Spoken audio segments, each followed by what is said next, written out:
엄마의 말그릇 저자 김윤나입니다. 오늘 우리가요 도전이란 키워드를 함께하고 있잖아요. 근데 저는 도전하면 엄마만큼 매일 도전적인 상황에 놓인 사람이 또 있을까 싶어요. 매일 도전하고 근데 또 잘 안 되지만 또 도전하는 오늘은 그 엄마, 그 중에서도요 엄마의 말 이야기를 좀 해보려고 합니다. 네, 여러분 우리요 말은 어디서 나오죠? 너무 쉬워서 당황하신 분들도 있으신 것 같은데요. 맞아요. 말은 입에서 나오고요. 그럼 말은 어디서 만들어질까요? 그러니까 어딘가 이제 만들어지는데 저는 오늘 그것을요 마음이라고 불러보겠습니다. 그래서요 엄마의 말이요 좀 어른답게 단단하고 따뜻해지려면 엄마의 마음 안에 공간이 여유가 좀 있어야 되고요. 엄마의 마음이 좀 고요해져야 말이 잘 나와요. 저는 그것을 말그릇을 키운다 이렇게 표현을 할 겁니다.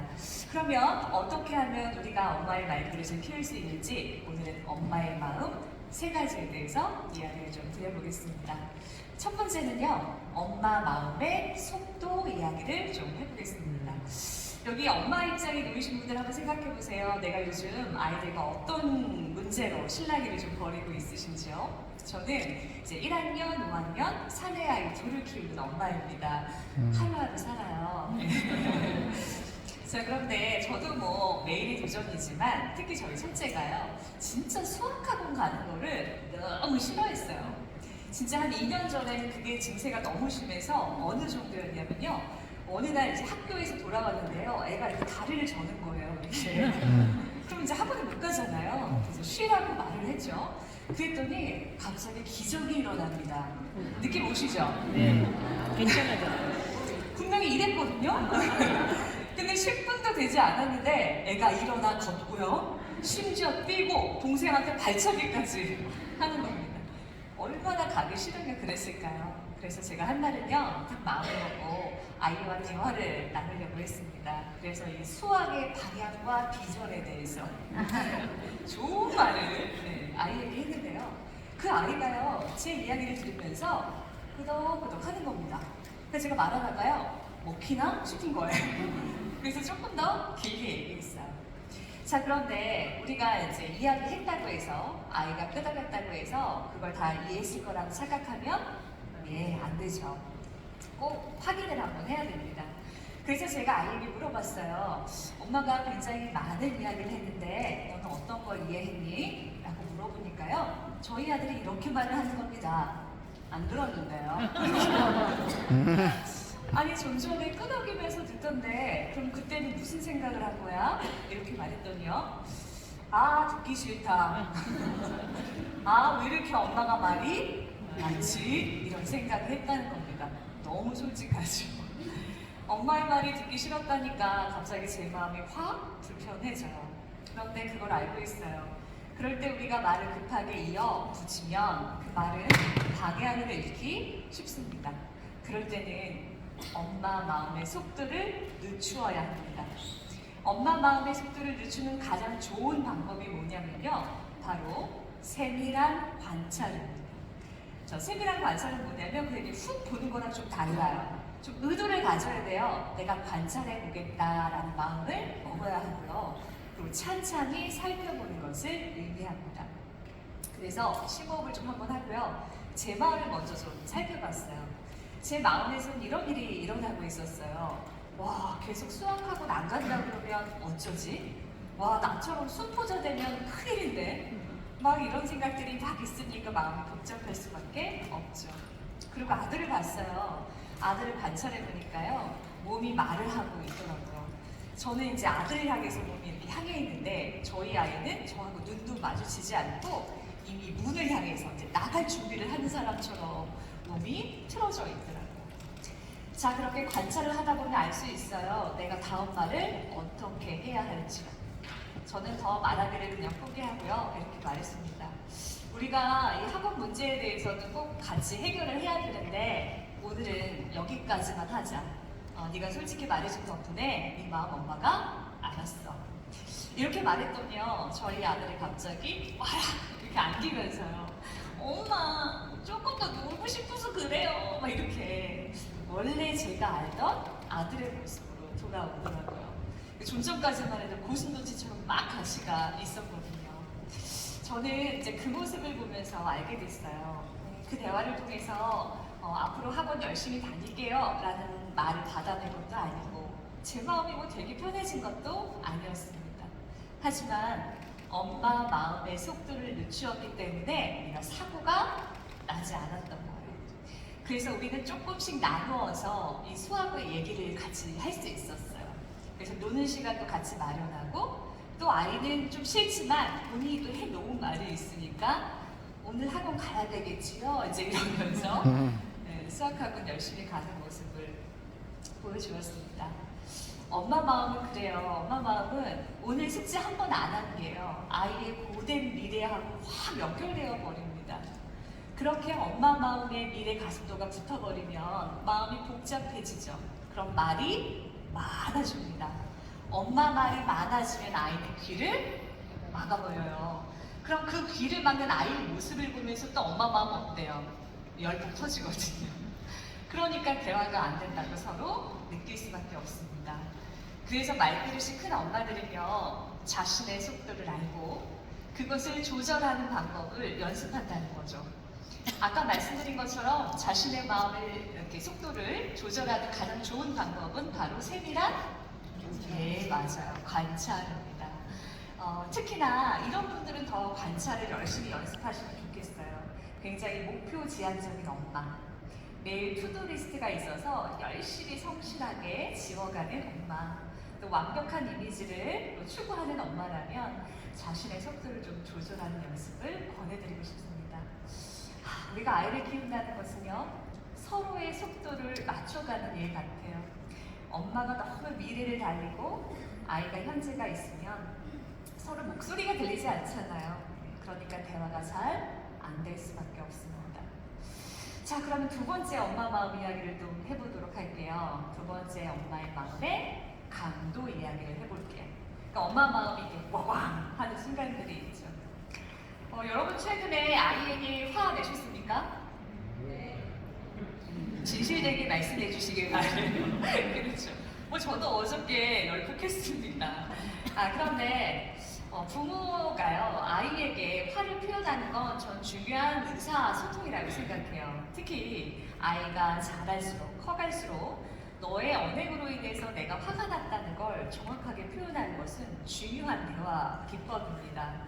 그러나 다양한 화 중에서 어떤 화는요, 지금 현재 아이 때문에 일어난 것 같지만 실상은 아주 먼 과거와 이어져 있는 화도 때때로 있다는 것, 그거는 좀 우리가 구분했으면 좋겠다, 이 말씀을 좀 드리고 싶습니다. 또 이제 저희 아이가 등장하는데요. 아이가 1학년 때 일이었던 것 같아요. 그때 제가 이제 밤이 되면은 두 아이를 딱 양쪽에 끼고 자기 전에 책을 정말 재밌게 읽어줬습니다. 아이들이 되게 좋아하는 시간이에요.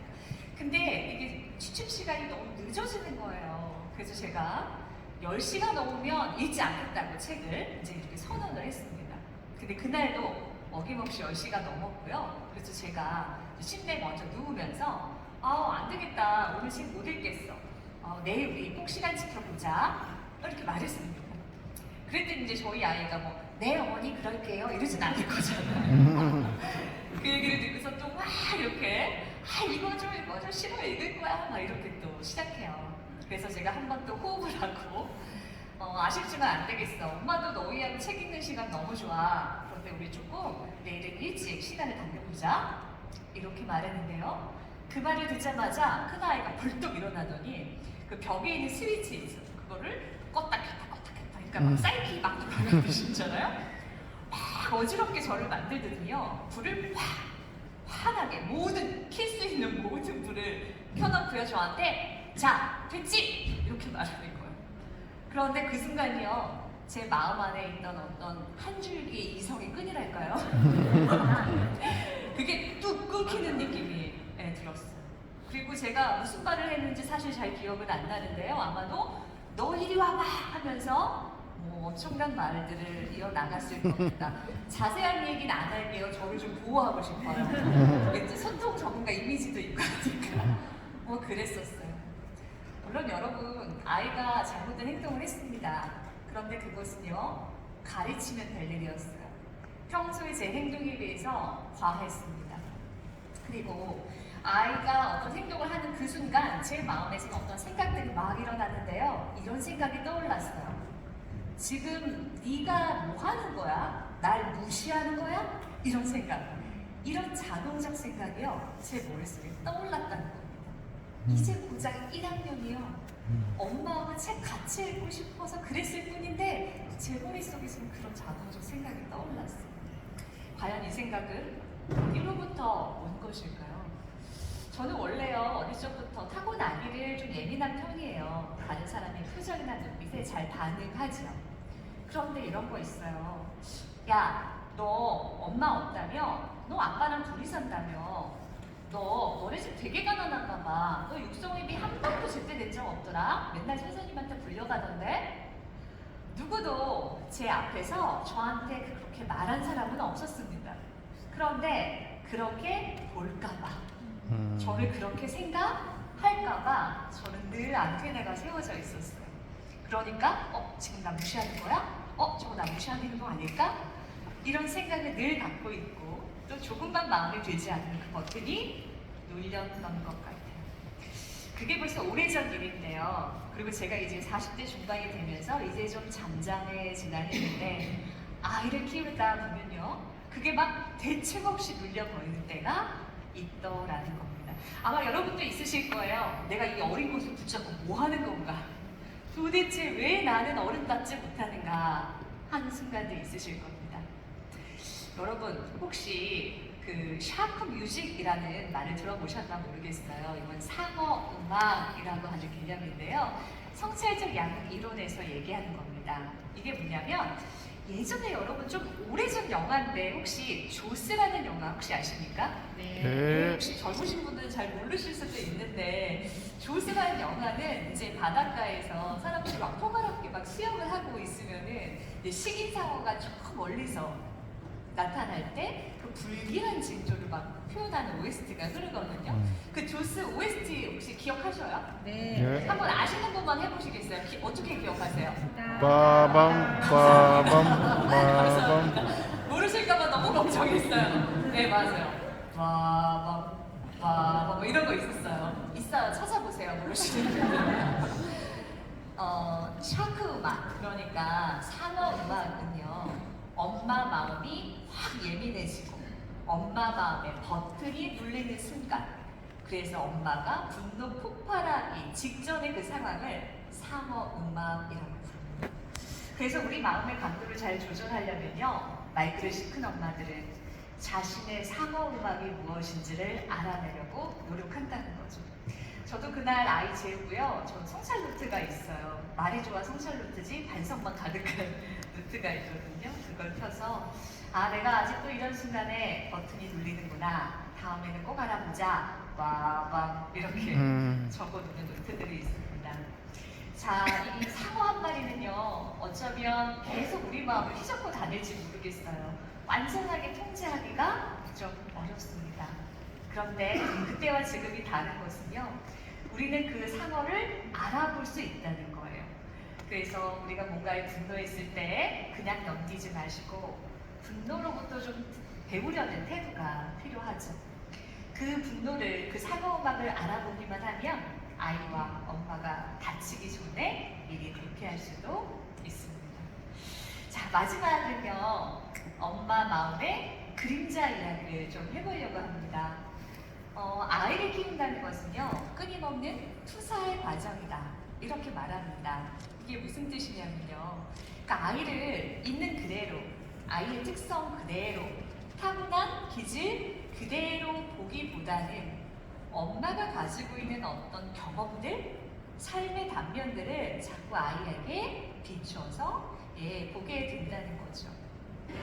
한 엄마가 찾아왔어요. 그 엄마는요, 본인의 아이가 딸이요, 나를 닮아서 너무 힘들다고 말씀을 하십니다. 사연은 그래요. 아이가 좀 내성적인 기질이라서 많은 친구들하고 어울리는 걸 불편해한대요. 그냥 한 명 단짝하고만 노는 걸 좋아하고 여러 친구들이 막 놀이터에 모이면 도망가거나 피해 있는답니다. 근데 엄마는 그 모습을 보는 게 너무 화가 난대요. 왜요? 자기랑 너무 같아서. 그러면 진짜 인간관계 힘들어지는데, 저러면 진짜 인생 피곤한데, 이런 마음이 자꾸 드니까 가뜩이나 내성적인 아이를 윽박지르게 되고, 그러고 나면 또 마음이 안 좋습니다. 근데요, 또 나하고 너무 달라서 힘들다, 화가 난다 하는 엄마들도 많습니다. 예를 들면요, 나는 어릴 때 어른들 손 가지 않도록 다 알아서 했던 애. 뭐 학교 가는 거, 숙제하는 거, 씻는 거 다 혼자 하던 나는 어린 시절을 거쳤는데, 내 아이는요, 준비물 하나 제대로 못 챙겨요. 숙제 하나, 알림장도 맨날, 가방도 학교에 놓고 온답니다. 근데 그런 아이를 보는데요, 그렇게 답답하고 화가 난대요. 나는 다 그렇게 했는데 너는 도대체 왜 그러냐 하는 거죠. 자, 이 양쪽 모두요 공통점이 있습니다. 아이와 엄마를 자꾸 비추어서 본다는 것이죠. 분석심리학자 융은요 이런 말을 했어요.